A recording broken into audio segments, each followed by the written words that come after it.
Kama una miaka zaidi ya 30, hii video ni kwa ajili yako.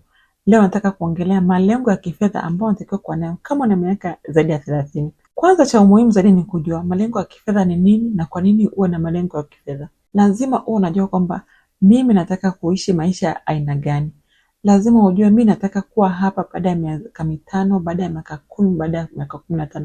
Ukiwa na hiyo picha ya wapi unataka kwenda, ni rahisi zaidi ya wewe kuweka malengo ambayo yatakusaidia wewe kufika pale ambapo unataka kufika.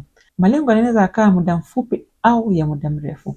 Unaweza ukaweka malengo ya muda mfupi, kwa mfano muda mfupi ndani ya miaka 2 ndio nina kazi nzuri zaidi, kipato changu kiwe kimeongezeka.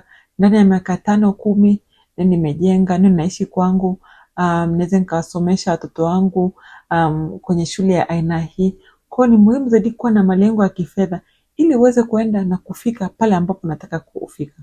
Lengo la kwanza na la muhimu zaidi kwa nalo ni kuhusu kipato chako. Lazima ujue kipato chako sasa hivi ni shilingi ngapi. Je, unataka kikue kwa kiasi gani? Baada ya miaka 10, 20, 30 unataka kuwa na kipato cha aina gani? Itakusaidia wewe kufanya zile juhudi ambazo zitakufanikisha wewe kufikia ile malengo yako. Miaka 30 ni muhimu zaidi kukaa na kutafakari. Je, kwa mfano ni mwajiriwa, unajua kabisa mimi nimeajiriwa kwenye kazi hii, sasa hivi nalipwa kiasi hichi. Ni vizuri zaidi kusema kwamba kuanzia sasa nataka kipato changu kiwe kinakuwa. Yaani nisipate tena kipato ambacho ni cha chini kama hichi, kiendelee tu kukua. Na ukishajua hivyo, utaanza kutafakari kwamba je, kama nataka kipato changu kikue nifanye nini? Ninatakiwa nichukue kozi nyingine, labda ndo nitakuwa kama yule ambaye namuona kama amefanikiwa kwenye hii industry yangu, au natakiwa kutafuta kazi nyingine, ama labda hii kazi ambayo nafanya labda uipendi, labda natakiwa utafute kazi kwenye industry ambayo ni tofauti kabisa, industry nyingine kabisa. Kwa hiyo ni muda mzuri wa kukaa chini na kutafakari, ili kipato changu kiweze kukua kwa kasi, nifanye nini? Natakiwa nisome zaidi, natakiwa niende kwenye workshop gani, natakiwa niende kwenye training gani, nijiekeje ili niweze kipato changu kiweze kaongezeka zaidi na zaidi. Kitu kingine ambacho ni muhimu zaidi wewe kufanya ni kwamba uanze kuwekeza. Miaka 30 ni muda mzuri wa kuanza kukaa chini na kutafakari, je, nitawekeza kwenye nini? Je, una biashara? Kama ni biashara unataka kuwekeza zaidi kwenye biashara. Wewe ni mwajiriwa, unataka kufanya nini zaidi? Kipato chako kiweze kaongezeka zaidi. Ni muda mzuri wa kukaa chini na kuanza kuelewa haya masoko ya hisa ni nini? Nitawezaje kuwekeza kwenye hisa? Nitawezaje kuwekeza kwenye dhamana za serikali? Nitawezaje kuwekeza kwenye hizi fixed deposit? Kwenye hii mifuko ya uwekezaji wa pamoja. Hii mifuko ya uwekezaji wa pamoja ni nini? Lazima uanze kuelewa hivi vitu vya kuwekeza ili uweze hela yako iweze kukuzalia zaidi na zaidi. Kwa hiyo ni muda mzuri wa kukaa chini na kutafakari kuhusu uwekezaji ili uweze kufikia yale malengo yako ya kifedha ambayo unataka kufikia. Lengo lingine ambalo ni muhimu zaidi kwa nalo ni kwamba anza kuwaza, je, nifanye nini ili niwe na kipato zaidi ya kimoja. Labda wewe ni mwajiriwa unapokea tu mshahara, ni muda wa kuanza kutafakari, nifanye nini ili niwe na mapato zaidi ya moja. Je, nianzishe biashara nyingine? Je, hii akiba yangu ambayo ninakuwa ninaweka kila mwezi naweza nikaweka kwenye hisa ili niwe napata gawio? Naweza nikaweka kwenye dhamana za serikali za muda mfupi au muda mrefu, niweza nikapata faida. Kwa hiyo lazima uweze kutafakari, nifanye nini ili niwe na mapato zaidi ya moja. Hawezi kukaa chini na kuwa unategemea tu hiyo pato moja. Kama na biashara yako inakupa hela vizuri, lazima uweze kutafakari, je, hivi leo nikiumwa nitafanya nini? Nitapata wapi hela? Je, niwekeze kwenye hii mifuko ya uwekezaji wa pamoja? Ni muda mzuri na muhimu zaidi kuanza kutafakari kuhusu aina nyingine za mapato ili uweze kuendelea kuongeza mapato yako unavyozidi kukua mkubwa.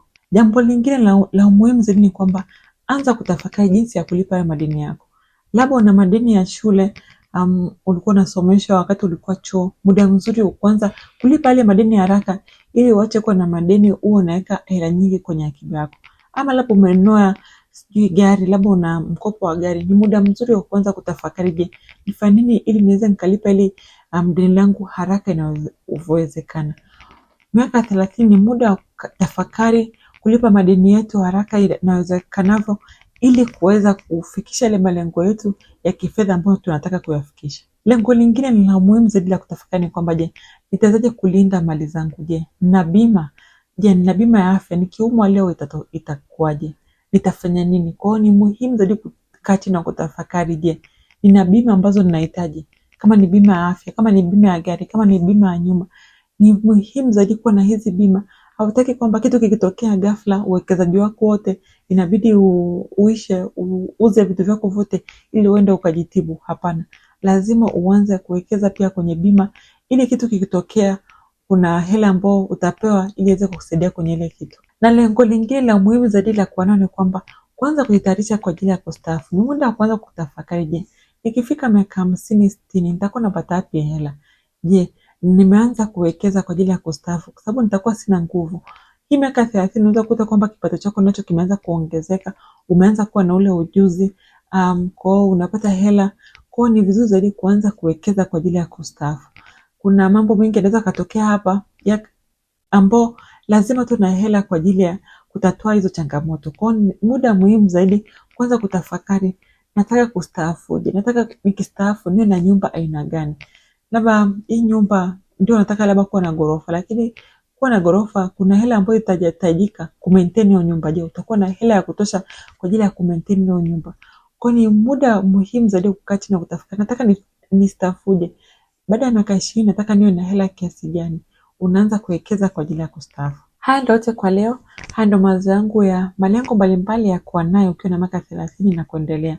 Kama una comment yote unaweza kuongeza hapo chini kwenye comment section. Kama umefurahi video na hauja subscribe kwenye channel yangu, tafadhali subscribe. Tutakutana tena wiki ijayo. Kwaheri.